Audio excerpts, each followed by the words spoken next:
Let's move on and have a look at step three. So we're really talking about sustainability from an existing set of franchise partners, and that deriving from accelerating management service fees. What are the I guess the first question is, what's the main pitfall from this? So I think all too often what I've seen, what I've experienced, and what I see still happening today is we make so many assumptions about exactly what needs to be done from a franchise partner's perspective. And yet we don't necessarily have the right systems in place, the right level of accountability, the right level of detail going in at the beginning to make sure that the franchise partner actually really understands what we have said.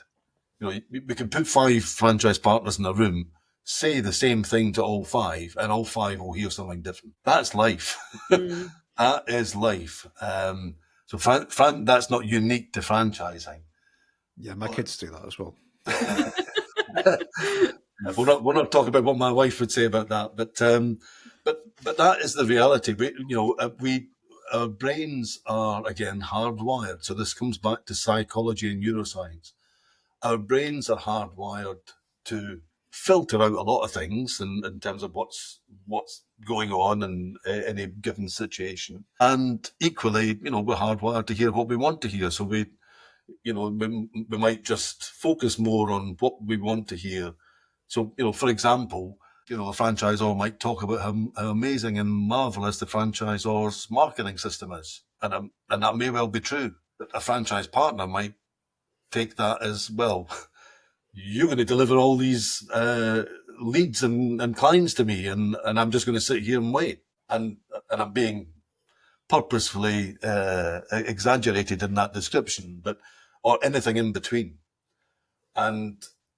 But the reality is that each franchise partner, each territory, each local community, they're all different.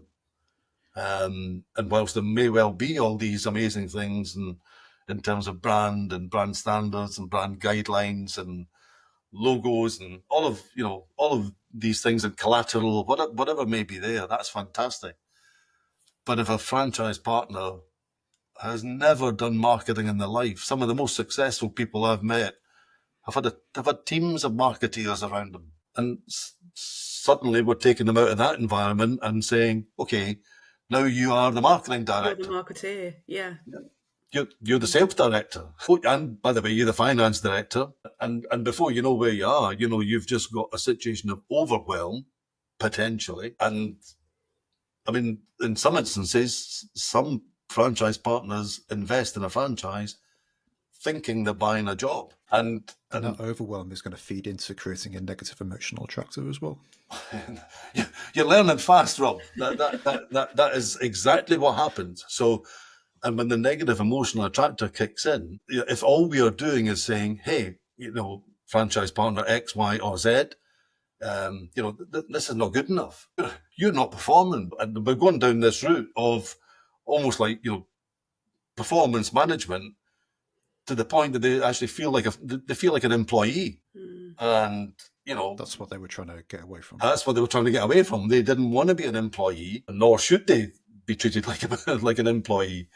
But there's a whole host of stuff in what we are just discussing here that if as a franchisor, you want a strategy that is built on accelerating management service fee revenue, and let's be honest, which franchisor in the world does not want that? We all do.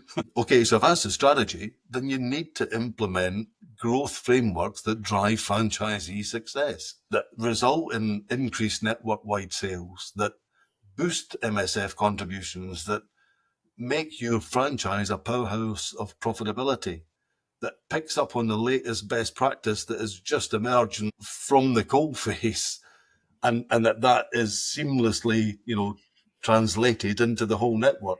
There's a whole host of systems and processes that need to be in place to make this stuff happen. Back to your question at the beginning, what's the biggest mistake? is that a lot of franchisors take the view, and I've seen the worst of this in a business that I had to turn around. The worst case scenario is that franchisors think, well, they're self-employed, they've bought into this, the model's here, they just need to get on with it. And is it as I worth say, thinking about the franchise life cycle as well, and how they're maybe sort of, in air quotes, toddlers early on, and they're more dependent on you, and then they're adolescents later on, and they think they know it all, and they probably hate you. And it's being clear about setting expectations of when these things are likely to happen and what they're likely to experience. Well, it's interesting again. I'll quote Greg Nathan that I mentioned earlier, from author of Profitable Partnerships, based in Australia.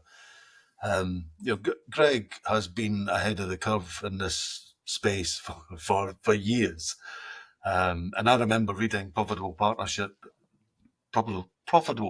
back in 20 years ago.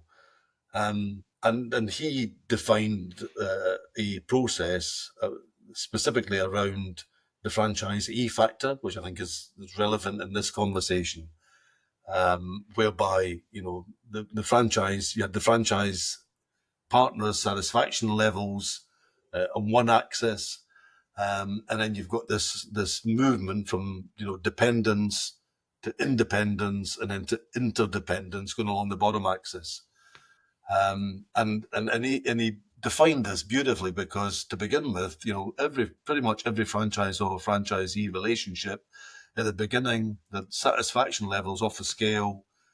This is a new opportunity. They come in excited. It's what Greg defined it's as a love fest initially. Yeah, it's a love fest. Well, Greg defined it as the glee stage. So this is in the E factor model. It was the glee stage. And at that point, they are very dependent. So just like a toddler, they are very dependent. But as time moves on, and particularly when the franchise partner's paying you fees, then that's where perhaps they start to think a little bit more about, well, what am I actually getting, and what results am I What am I getting? paying all these fees for when I could do it all myself and I know it all? Yeah, you've got it. Have you been a franchise partner? No. But this again comes back to the psychology. This is how our brains work, and so typically that a franchisor needs to understand this. I used to share this with franchise partners. I would talk about the fact that this is what happens, and we're going to navigate this together. And you've got to take them through this curve to the point of reaching interdependence, and where you move through the kind of glee, fee, me, all about me. I want to be free of this. I'm doing this all on my own. If they're being successful, until they actually see and come back to the we stage, which is, this is about us working together. This is about us. We are genuinely stronger together. That's where the synergy comes in. So, yeah, that's part of this whole process, and supporting franchise partners through each stage, recognizing that different franchise partners will have different challenges, and they will hit these milestones at different stages.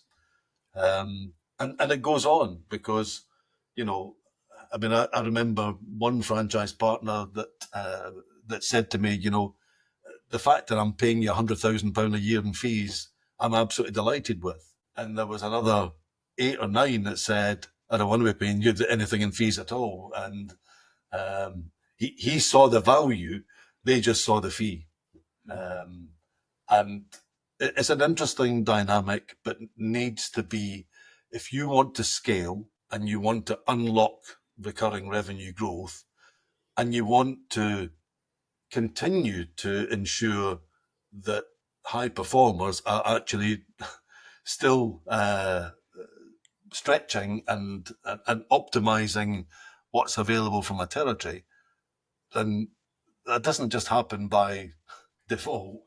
You need a strategy. And perhaps it should be clear that the management service fee is essentially an investment, and it's well worth being involved in the network for. But there's 100% again. That is definitely a key part. But it is interesting, isn't it, that how we all, and again, this is not unique to franchising, this is just human behavior. What once was added value suddenly becomes taken for granted. Yeah, just becomes part of the furniture. And I remember the very first 2 weeks of induction with the first franchise order I worked in. And the owner of the franchise said to me, if you ask a franchise partner what they want, the answer will be more. and more of what, will vary from franchise partner, but they're paying you fees and they want value and they want more. So that relation needs to be symbiotic and needs to be robust and strong. And I guess that's why the kind of the cost of the franchise opportunity is important as well in terms of the strategy and what that looks like at price point, because in order to resource and make sure that you have the support structure in place to try and support that franchise partner, it through the marketing, the franchise support team, it needs, if you go a lower level, you don't necessarily have the funds as a franchisor to put the right support in place to grow. Completely, Claire. Completely. And that, sadly, even though franchising is still one of the most successful strategies for growth that you can have, sadly, these are the things that can still lead to, disaster and failure. Yeah. Because it's just not been. It typically isn't. Usually, it's just from lack of knowledge. It's not that people set out to fail, but yeah, that's one of the unintended consequences of exactly those things.